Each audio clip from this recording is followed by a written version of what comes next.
ओम श्री परमात्मने नमः। श्रीमद् भागवतम महापुराण चतुर्थ स्कंध अध्याय 24वां। पृथु की वंश परंपरा और प्रचेताओं को भगवान रुद्र का उपदेश। श्री मैत्रेय जी कहते हैं, विदुर जी, महाराज पृथु के बाद उनके पुत्र परम यशस्वी विजिताश्व राजा हुए।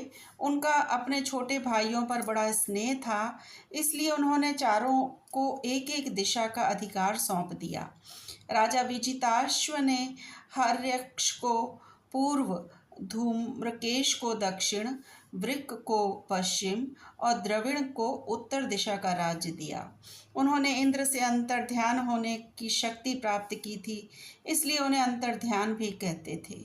उनकी पत्नी का नाम शिखंडिनी था। उससे उनके 3 सुपुत्र हुए। उनके नाम पावक, पवमान और शुचि थे। पूर्व काल में वशिष्ठ जी का शाप होने से उपयुक्त नाम के अग्नियों ने ही उनके रूप में जन्म लिया था। आगे चलकर योग मार्ग से ये फिर अग्नि रूप हो गए। अंतर्ध्यान के नभस्वती नाम की पत्नी से एक और पुत्र रत्न हविर्धान प्राप्त हुआ।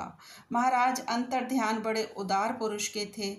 जिस समय इंद्र उनके पिता के अश्वमेध यज्ञ का घोड़ा हर कर ले गए थे, उन्होंने पता लग जाने पर भी उनका वध नहीं किया था। राजा अंतर्ध्यान ने कर लेना, दंड देना, जुर्माना वसूल करना आदि कर्तव्यों को बहुत कठोर एवं दूसरों के लिए कष्टदायक समझकर एक दीर्घकालीन यज्ञ में दीक्षित होने के बहाने अपना राजकाज छोड़ दिया।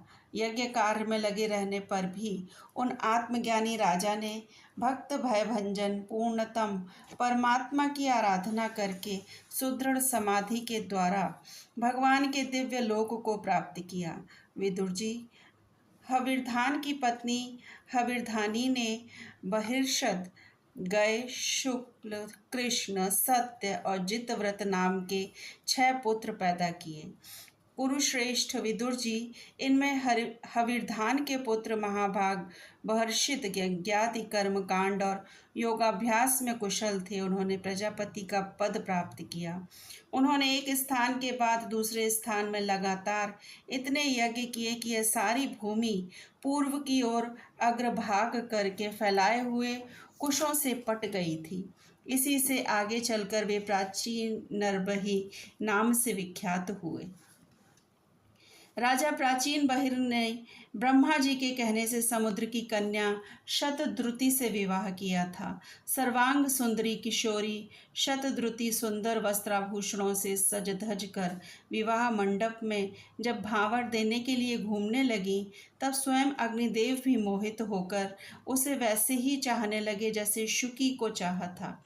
नवविवाहिता शतद्रुति ने अपने नूपुरों की झनकार से ही दिशाओं के देवता, असुर, गंधर्व, मुनि, सिद्ध, मनुष्य और नाग सभी को वश में कर लिया था। शतद्रुति के गर्भ से प्राचीन बहिर के प्रचेता नाम के 10 पुत्र हुए।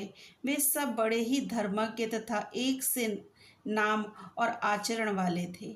जब पिता ने उन्हें संतान उत्पन्न करने का आदेश दिया, तब उन सब ने तपस्या करने के लिए समुद्र में प्रवेश किया। वहाँ 10,000 वर्ष तक तपस्या करते हुए उन्होंने तप का फल देने वाले श्री हरि की आराधना की। घर से तपस्या करने के लिए जाते समय मार्ग में श्री महादेव जी ने उन्हें दर्शन देकर कृपा पूर्वक जिस तत्व का उपदेश दिया था, उसी का वे एकाग्रता पूर्वक ध्यान, जप और पूजन करते रहे। विदुर जी ने पूछा कि ब्राह्मण, मार्ग में प्रचेताओं का श्री महादेव जी के साथ किस प्रकार समागम हुआ और उन पर प्रसन्न होकर भगवान शंकर ने उन्हें क्या उपदेश किया, वह सारयुक्त बात आप कृपा करके मुझसे कहिए। तो ब्रह्मर्षि शिव जी के साथ समागम होना तो देहधारियों के लिए बहुत कठिन है, औरों की तो बात ही क्या है। मुनिजन भी सब प्रकार की आसक्ति छोड़कर उन्हें पाने के लिए उनका निरंतर ध्यान ही किया करते हैं, किंतु सहज में पाते नहीं। यद्यपि भगवान शंकर आत्माराम हैं, उन्हें अपने लिए न कुछ करना है न पाना, तो भी इस लोक सृष्टि की रक्षा के लिए वे अपनी घोर रूपा शक्ति शिवा के साथ सर्वत्र विचरते रहते हैं। श्री मैत्रेय जी ने कहा कि विदुर जी साधु स्वभाव प्रचेता गण पिता की आज्ञा शिरोधार्य कर तपस्या में चित्त लगा पश्चिम की ओर चल दिए। चलते चलते उन्होंने समुद्र के समान विशाल एक सरोवर देखा। वह महापुरुषों के चित्त के समान बड़ा ही स्वच्छ था तथा उसमें रहने वाले मत्स्यादि जल जीव भी बहुत प्रसन्न जान पड़ते थे। उसमें नील कमल, लाल कमल, रात में, दिन में और सायंकाल में खिलने वाले कमल तथा इंदिवर आदि अन्य कई प्रकार के कमल सुशोभित थे। उसके तटों पर हंस, सारस, चकवा और कारडम आदि जल पक्षी चहक रहे थे। उसके चारों ओर तरह तरह के वृक्ष और लताएं थीं।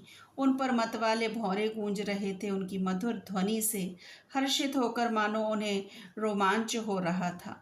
कमल कोश के पराग पुंज वायु के झरोखों से चारों ओर उड़ रहे थे, मानो वहां कोई उत्सव हो रहा है।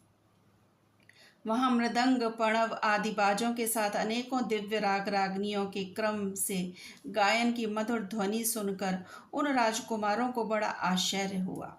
इतने में ही उन्होंने देखा कि देवादिदेव भगवान शंकर अपने अनुचरों के सहित उस सरोवर से बाहर आ रहे हैं। उनका शरीर तपी हुई स्वर्ण राशि के समान कांतिमान है, कंठ नीलवर्ण है तथा 3 विशाल नेत्र हैं। वे अपने भक्तों पर अनुग्रह करने के लिए उद्यत हैं। अनेकों गंधर्व उनका सुयश गान गा रहे हैं। उनका सहसा दर्शन पाकर प्रचेताओं को बड़ा कौतूहल हुआ और उन्होंने शंकर जी के चरणों में प्रणाम किया। तब शरणागत भयहारी धर्मवत्सल भगवान शंकर ने अपने दर्शन से प्रसन्न हुए उन धर्मज्ञ और शील संपन्न राजकुमारों से प्रसन्न होकर कहा। श्री महादेव जी बोले कि तुम लोग राजा प्राचीन बहिर के पुत्र हो, तुम्हारा कल्याण हो। तुम जो कुछ करना चाहते हो वह भी मुझे मालूम है। इस समय तुम लोगों पर कृपा करने के लिए ही मैंने तुम्हें इस प्रकार दर्शन दिया है। जो व्यक्ति अव्यक्त प्रकृति तथा जीव संज्ञक पुरुष, इन दोनों के नियामक भगवान वासुदेव की साक्षात शरण लेता है, वह मुझे परम प्रिय है। अपने वर्णाश्रम धर्म का भली भांति पालन करने वाला पुरुष 100 जन्म के बाद ब्रह्मा के पद को प्राप्त होता है और इससे भी अधिक पुण्य होने पर वह मुझे प्राप्त होता है। परंतु जो भगवान का अनन्य भक्त है वह तो मृत्यु के बाद ही सीधे भगवान विष्णु के उस सर्व प्रपंचातीत परम पद को प्राप्त हो जाता है, जिसे रुद्रदेव में स्थित मैं तथा अन्य अधिकारिक देवता अपने अपने अधिकार की समाप्ति के बाद प्राप्त करेंगे। तुम लोग भगवत भक्त होने के नाते मुझे भगवान के समान ही प्यारे हो। इसी प्रकार भगवान के भक्तों को भी मुझे बढ़कर और कोई भी प्रिय नहीं होता। श्री मैत्रेय जी कहते हैं, तब नारायण परायण करुणार्थ हृदय भगवान शिव ने अपने सामने हाथ जोड़े खड़े हुए उन राजपुत्रों को यह स्तोत्र सुनाया। भगवान रुद्र स्तुति करने लगे। भगवान, आपका उत्कर्ष उच्च कोटि के आत्मज्ञानियों के कल्याण के लिए, निजानंद लाभ के लिए है, उससे मेरा भी कल्याण हो। आप सर्वदा अपने निरतिशय परमानंद स्वरूप में ही स्थित रहते हैं। ऐसे सर्वात्मक आत्म स्वरूप आपको नमस्कार है। आप पद्मनाभ समस्त लोकों के आदि कारण हैं। भूत सूक्ष्म तन्मात्र और इंद्रियों के नियंता, शांत एक रस और स्वयं प्रकाश वासुदेव चित्त के अधिष्ठाता भी आप ही हैं। आपको नमस्कार है। आप ही सूक्ष्म, अव्यक्त, अनंत और मुखाग्नि के द्वारा संपूर्ण लोकों का संहार करने वाले, अहंकार के अधिष्ठाता, संघर्षण तथा जगत के प्रकृष्ट ज्ञान के उद्गम स्थान बुद्धि के अधिष्ठाता प्रद्युम्न हैं। आपको नमस्कार है। आप ही इंद्रियों के स्वामी मनस तत्व के अधिष्ठाता भगवान अनिरुद्ध हैं। आपको बारंबार नमस्कार है। आप अपने तेज से जगत को व्यास करने वाले सूर्य देव हैं। पूर्ण होने के कारण आप में वृद्धि और क्षय नहीं होता। आपको नमस्कार है। आप स्वर्ग और मोक्ष के द्वार तथा निरंतर पवित्र हृदय में रहने वाले हैं। आपको बारंबार नमस्कार है। आप ही स्वर्ण रूप वीर से युक्त और चतुर्होत्र कर्म के साधन तथा विस्तार करने वाले अग्निदेव हैं। आपको नमस्कार है। आप पितर और देवताओं के पोषक सोम हैं तथा तीनों वेदों के अधिष्ठाता हैं। हम आपको नमस्कार करते हैं। आप ही समस्त प्राणियों को तृप्त करने वाले सर्वरस जल रूप हैं। आपको नमस्कार है। आप समस्त प्राणियों के देह पृथ्वी और विराट स्वरूप हैं तथा त्रिलोकी की रक्षा करने वाले मानसिक, ऐन्द्रियक और शारीरिक शक्ति स्वरूप वायु प्राण हैं। आपको हमारा बारंबार नमस्कार है। आप ही अपने गुण शब्द के द्वारा समस्त पदार्थों का ज्ञान कराने वाले तथा बाहर भीतर का भेद करने वाले आकाश हैं तथा आप ही महान पुण्यों से प्राप्त होने वाले परम तेजोमय स्वर्ग वैकुंठादि लोक हैं। आपको पुनः पुनः नमस्कार है। आप पितृलोक की प्राप्ति कराने वाले प्रवृत्ति कर्म रूप और देवलोक की प्राप्ति के साधन निवृत्ति कर्म रूप हैं तथा आप ही अधर्म के फलस्वरूप दुखदायक मृत्यु हैं और आपको नमस्कार है। नाथ, आप ही पुराण पुरुष तथा सांख्य और योग के अधीश्वर भगवान श्री कृष्ण हैं। आप सब प्रकार की कामनाओं की पूर्ति के कारण साक्षात मंत्र मूर्ति और महान धर्म स्वरूप हैं। आपको नमस्कार है, नमस्कार है। आप ही कर्ता, करण और कर्म तीनों शक्तियों एकमात्र आश्रय हैं। आप ही अहंकार के अधिष्ठाता रुद्र हैं। आप ही ज्ञान और क्रिया स्वरूप हैं तथा आपसे ही परा, पश्यंती, मध्यमा और वैखरी चार प्रकार की वाणी की अभिव्यक्ति होती है। आपको नमस्कार है। प्रभु, हमें आपके दर्शनों की अभिलाषा है, अतः आपके भक्तजन जिसका पूजन करते हैं और जो आपके निज जनों को अत्यंत प्रिय है, अपने उस अनूप रूप की आप हमें झांकी कराइए। आपका यह रूप अपने गुणों समस्त इंद्रियों को तृप्त करने वाला है। वह वर्षाकालीन मेघ के समान स्निग्ध श्याम और संपूर्ण सौंदर्यों का सार सर्वस्व है। सुंदर चार विशाल भुजाएं, महामनोहर मुखारविंद, कमल दल के समान नेत्र, सुंदर भौहें, सुगण नासिका, मनमोहिनी दंत पंक्ति, अमोल कपोल युक्त मनोहर मुखमंडल और शोभाशाली समान कर्ण युगल हैं। प्रीतिपूर्ण उन्मुक्त हास्य तिरछी चितवन, काली काली घुंघराली अलकें, कमल कुसुम की केसर के समान फहराता हुआ पीतांबर, झिलमिलाते हुए कुंडल, चमचमाते हुए मुकुट, कंकण, हार, नूपुर और मेखला आदि विचित्र आभूषण तथा शंख, चक्र, गदा, पद्म, वनमाला और कौस्तुभ मणि के कारण उसकी अपूर्व शोभा है। उसके सिंह के समान स्थूल कंधे हैं, जिन पर हार, केयूर एवं कुंडलादि की कांति झिलमिलाती रहती है तथा कौस्तुभ मणि की कांति से सुशोभित मनोहर ग्रीवा है। उसका श्यामल वक्ष स्थल श्रीवत्स चिन्ह के रूप में श्री लक्ष्मी जी का नित्य निवास होने के कारण कसौटी की शोभा को भी मात करता है। उसका त्रिवली से सुशोभित पीपल के पत्ते के समान सुडौल उदर श्वास के आने जाने से हिलता हुआ बड़ा ही मनोहर जान पड़ता है। उसमें जो भवन के समान चक्करदार नाभि है, वह इतनी गहरी है कि उससे उत्पन्न हुआ यह विश्व मानो फिर उसी में लीन होना चाहता है। श्याम वर्ण कटिभाग में पीतांबर और स्वर्ण की मेखला शोभायमान है।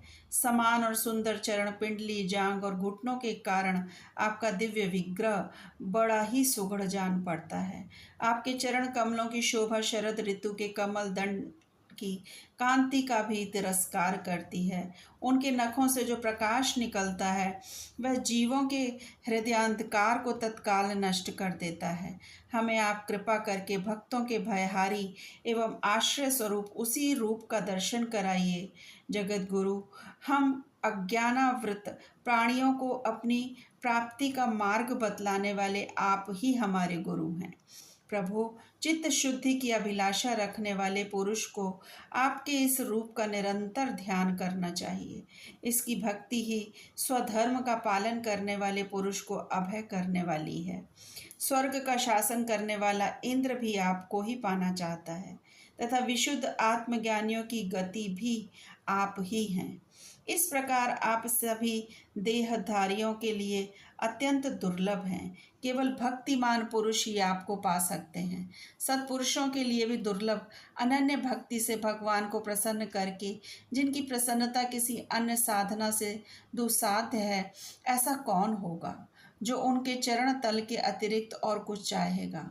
जो काल अपने अदम्य उत्साह और पराक्रम से फड़कती हुई भौं के इशारे से सारे संसार का संहार कर डालता है, वह भी आपके चरणों की शरण में गए हुए प्राणी पर अपना अधिकार नहीं मानता। ऐसे भगवान के प्रेमी भक्तों का यदि आधे क्षण के लिए भी समागम हो जाए तो उसके सामने मैं स्वर्ग और मोक्ष को कुछ नहीं समझता। फिर मर्त्यलोक के तुच्छ भोगों की तो बात ही क्या है। प्रभु, आपके चरण संपूर्ण पाप राशि को हर लेने वाले हैं। हम तो केवल यही चाहते हैं कि जिन लोगों को आपकी कीर्ति और तीर्थ गंगा जी में आंतरिक और बाह्य स्नान करके मानसिक और शारीरिक दोनों प्रकार के पापों को धो डाला है तथा जो जीवों के प्रति दया, राग, द्वेष रहित चित्त और सरलता आदि गुणों से युक्त हैं, उन आपके भक्त जनों का संग हमें सदा प्राप्त होता रहे। यही हम पर आपकी बड़ी कृपा होगी। जिस साधक का चित्त भक्ति योग से अनुग्रहित एवं विशुद्ध होकर न तो बाह्य विषयों में भटकता है और न अज्ञान गुहे रूप प्रकृति में ही लीन होता है, वह अनायास ही आपके स्वरूप का दर्शन पा जाता है, जिसमें यह सारा जगत दिखाई देता है और जो स्वयं संपूर्ण जगत में भास रहा है, वह आकाश के समान विस्तृत और परम प्रकाशमय ब्रह्म तत्व आप ही हैं। भगवान, आपकी माया अनेक प्रकार के रूप धारण करती है। इसी के द्वारा आप इस प्रकार जगत की रचना, पालन और संहार करते हैं, जैसे यह कोई सद्वस्तु हो, किंतु इससे आप में किसी प्रकार का विकार नहीं आता। माया के कारण दूसरे लोगों में ही भेद बुद्धि उत्पन्न होती है। आप परमात्मा पर वह अपना प्रभाव डालने में असमर्थ होती है। आपको तो हम परम स्वतंत्र ही समझते हैं।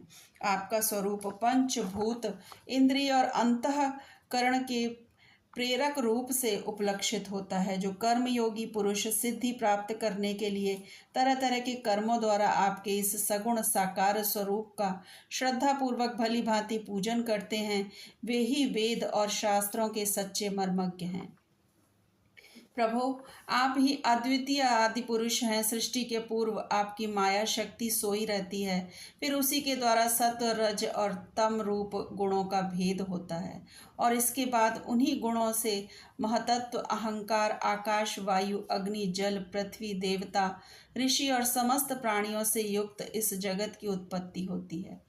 फिर आप अपनी ही माया शक्ति से रचे हुए इन जरायुज, अंडज, स्वेदज और उद्विज भेद से 4 प्रकार के शरीरों में अंश रूप से प्रवेश कर जाते हैं और जिस प्रकार मधुमक्खियां अपने ही उत्पन्न किए हुए मधु का आस्वादन करती हैं, उसी प्रकार वह आपका अंश उन शरीरों में रहकर इंद्रियों के द्वारा इन तुच्छ विषयों को भोगता है।